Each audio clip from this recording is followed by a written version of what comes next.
नमस्कार साथियों, स्वागत है आपका हमारे channel short hand dictation with Jha sir पे।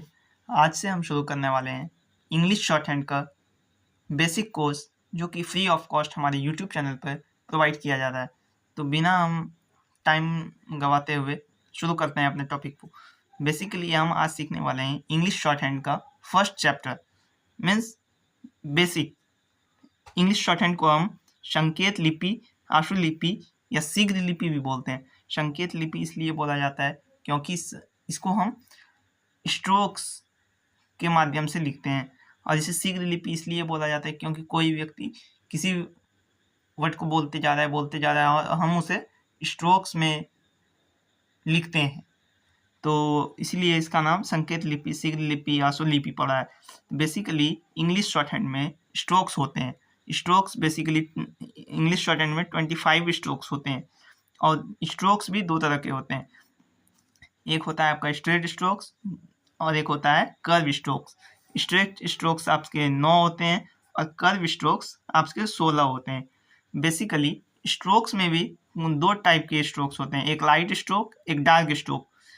तो हम लाइट स्ट्रोक को ब्लू पेन से लिखने वाले हैं और डार्क स्ट्रोक को ब्लैक पेन से लिखने वाले हैं। और मैं जैसे जैसे बताऊंगा आप अपने कॉपी पर नोट डाउन करेंगे और उसे घर पर प्रैक्टिस करेंगे। तो स्ट्रेट स्ट्रोक्स में सबसे पहला स्ट्रोक आ जाएगा आपका पी का स्ट्रोक, जो कि अपवर्ड से डाउनवर्ड होगा, और ये लाइट स्ट्रोक होगा। इसे हम लिखते हैं पी। और हम इसके बाद लिखते हैं डार्क स्ट्रोक में आपका हो जाएगा, अपवर्ड से डाउनवर्ड करेंगे तो ये आपका हो जाएगा बी। अगर हम इसी को अपवर्ड से डाउनवर्ड करेंगे लाइट स्ट्रोक में तो हम इसको बोलते हैं सी एच। इसी को अगर हम डार्क स्ट्रोक में लिखते हैं तो इसको हम बोलते हैं जे। लाइट स्ट्रोक में अपवर्ड से डाउनवर्ड ये हो गया आपका टी।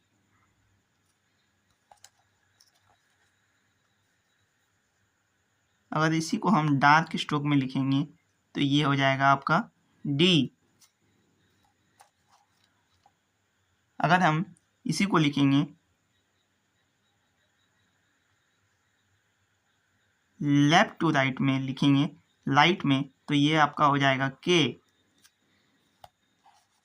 अगर हम इसे left to right dark stroke में लिखते हैं तो ये हो जाएगा आपका जी। और आर को लिखने के लिए सबसे पहले आर का स्ट्रोक यूज करेंगे डाउनवर्ड से अपवर्ड, और इसे लाइट में लिखेंगे, ये हो गया आपका आर। अब हम चलते हैं अपने कर्व स्ट्रोक्स की तरफ। कर्व स्ट्रोक्स में सबसे पहले हम लिखेंगे अपवर्ड से डाउनवर्ड, ये हो गया आपका टी एच, जिसका प्रोनाउंसिएशन त या थ से होता है। अगर इसी को हम डार्क कर दें और अपवर्ड से डाउनवर्ड लिखें टी एच को, इसको भी हम टी एच लिखते हैं, लेकिन इसका प्रोनाउंसिएशन द होता है।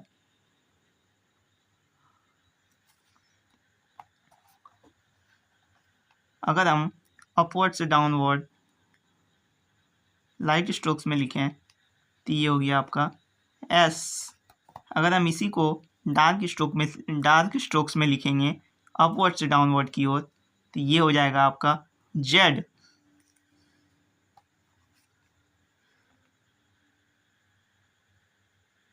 अपवर्ड से डाउनवर्ड लाइट स्ट्रोक्स में ये हो गया आपका एस एच। अगर हम इसी को डार्क स्ट्रोक्स में अपवर्ड से डाउनवर्ड लिखेंगे तो ये हो गया आपका जेड एच।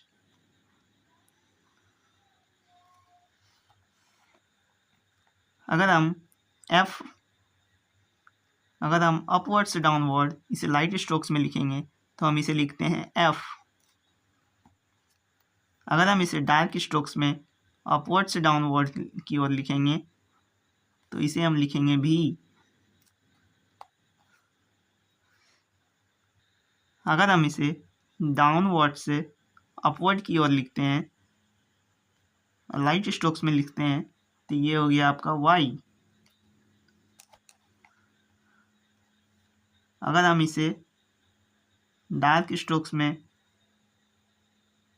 डाउनवर्ड से अपवर्ड की ओर लिखते हैं, तो ये हो गया आपका w।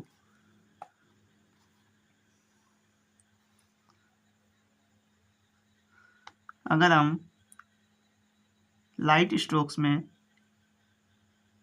लेफ्ट टू राइट लिखेंगे, तो ये हो गया आपका n। अगर हम लाइट स्ट्रोक्स में लेफ्ट टू राइट लिखेंगे, तो ये हो गया आपका m। अगर हम n को डार्क कर देंगे, तो हम इसे लिखते हैं ng। और उसी तरह हम l को दो तरह से लिख सकते हैं। इसे हम डाउनवर्ड से अपवर्ड भी लिख सकते हैं और इसे अपवर्ड से डाउनवर्ड भी लिख सकते हैं। तो इसे हम लिखते हैं l। उसी तरह हम h को भी दो तरीके से लिखते हैं, एक डाउनवर्ड से अपवर्ड, एक अपवर्ड से डाउनवर्ड की ओर। इसे हम लिखते हैं h। और कर्व स्ट्रोक्स में सबसे लास्ट स्ट्रोक बचता है आपका r का स्ट्रोक।